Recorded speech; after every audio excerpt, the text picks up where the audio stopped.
Hi, it's Connecticut personal injury attorney Ryan McKeen here, and I'm going to talk to you today about the legal issues surrounding Peloton's Treadmill Plus. In the interest of full disclosure, I am an avid Peloton bike user. I never use the tread.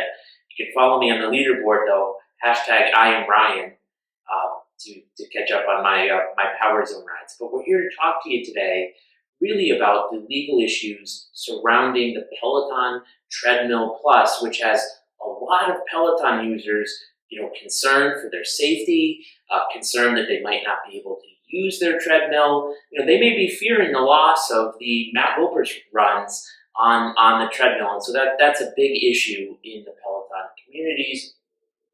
And this falls broadly into a legal category called products liability.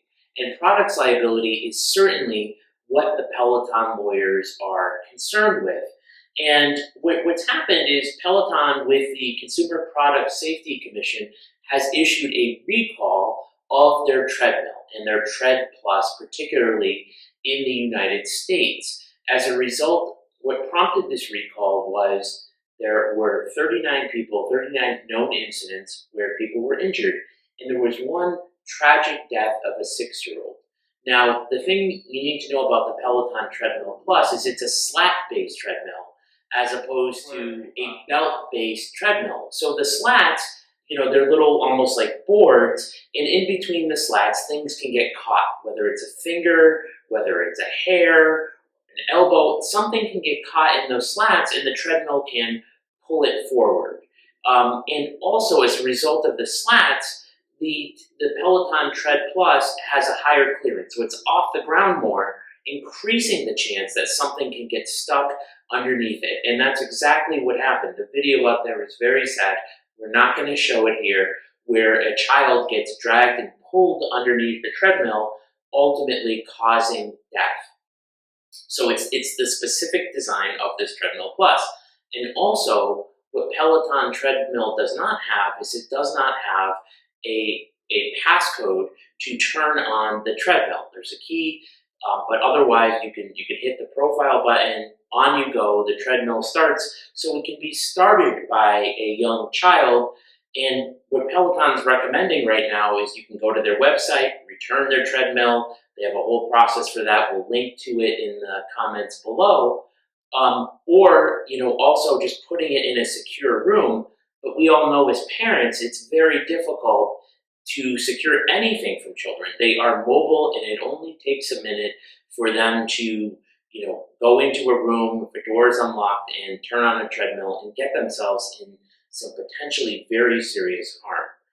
Now, in products liability, really the first component is, in any case, and I'm talking about Connecticut law, but really the laws in general are the same, maybe phrased a little bit different state to state, but I'm talking specifically about Connecticut, but really I think it applies to any state in this country, was the defendant, in this case Peloton, engaged in the sale of this treadmill? And the answer to that is, of course. I mean, they deliver it to your house, you buy it from Peloton, it is a Peloton treadmill.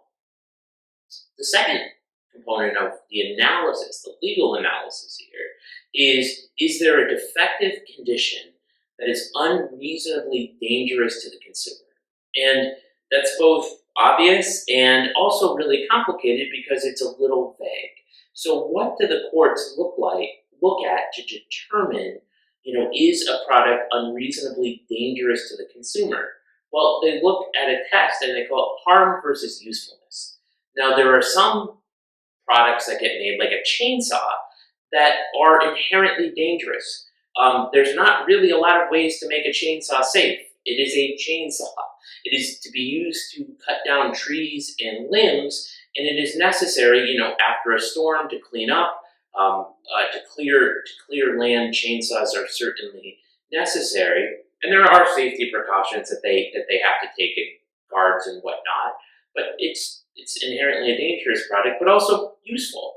And with the Peloton treadmill, again, a treadmill is useful. I'm a former marathon runner. Treadmills are great, but doesn't have the same utility as, say, a chainsaw. And the harm here is pretty significant. The harm is if a child gets caught underneath, they can be killed. And the death of any child is just heartbreaking and tragic. So the second thing really the courts look to determine this defective condition unreasonably dangerous to the consumer is the likelihood and severity of the danger posed.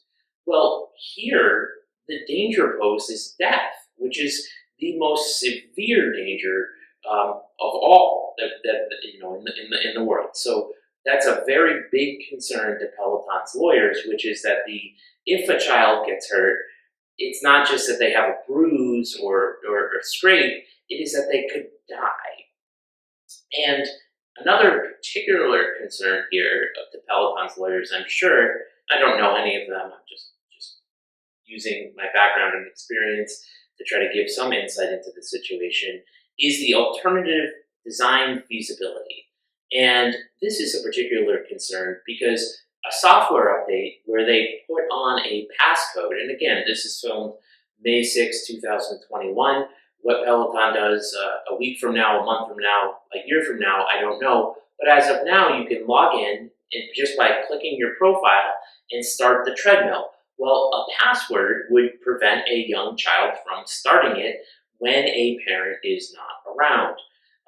The other potential thing would be to put some sort of gate or barrier on the back of the treadmill, which would be an additional piece, a component, whether it's plastic or metal, that would prevent things from getting sucked underneath, would prevent things from being pulled and that danger resulting. That's probably a pretty complicated design, but also, part of the problem for Peloton is that they could have used a belt design, and in fact, they do use a belt design on their normal Peloton tread, which they have not sold, I believe, in the United States at this point, which would have lower clearance and doesn't have that risk of getting caught. So there are clear design feasibility things that Peloton can and should and will do, I'm sure, to keep their treadmill on the market.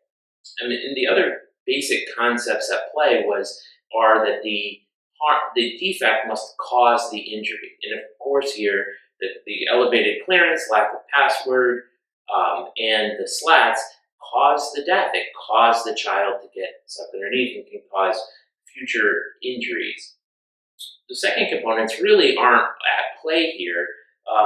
It's defective at the time of the sale. This isn't like a case where somebody has modified their Peloton treadmill. It's like this is just what it is. This is what you would see in a Peloton showroom.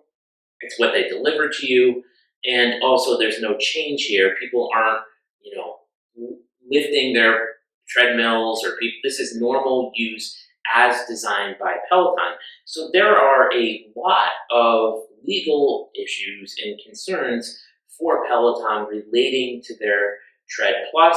Some of them can be fixed. Further warning should be issued. But really, if you have a child and you have a young child in this treadmill, you should really, really strongly consider going to their website, returning that treadmill, getting your money back, and waiting for your Matt Wilpers runs until it is all safe. Because even though the risk may be small, children are awful fast, and if this happens, it can cause very significant and severe harm to a child. So if you have any questions, you can reach out to me. My name is Attorney Ryan McKeen. You can smash the subscribe button. We'll be doing more content like this. 860-471-8333.